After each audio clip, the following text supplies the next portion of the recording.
وعباد الرحمن الذين يمشون على الأرض هونا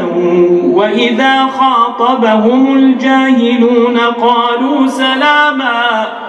والذين يبيتون لربهم سجدا وقياما والذين يقولون ربنا اصرف عنا عذاب جهنم إن عذابها كان غراما إنها ساءت مستقرا ومقاما والذين إذا أنفقوا لم يسرفوا ولم يقتروا وكان بين ذلك قواما والذين لا يدعون مع الله إلها آخر ولا يقتلون النفس التي حرم الله إلا بالحق ولا يزنون ومن يفعل ذلك يلقى أثاما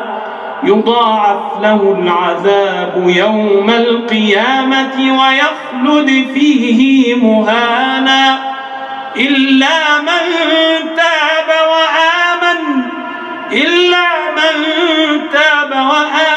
وعمل عملا صالحا فأولئك يبدل الله سيئاتهم حسنات وكان الله غفورا رحيما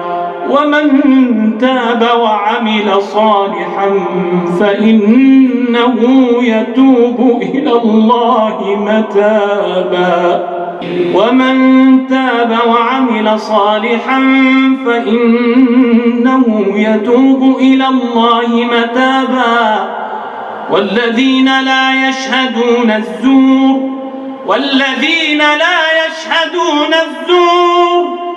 والذين لا يشهدون الزور وإذا مروا باللغو مروا كراما والذين إذا ذكروا بآيات ربهم لم يخروا عليها صما وعميانا والذين يقولون ربنا هب لنا من أزواجنا وذرياتنا قرة أعين واجعلنا للمتقين إماما أولئك يجزون الغرفة بما صبروا ويلقون فيها تحية وسلاما خالدين فيها حسنت مستقرا ومقاما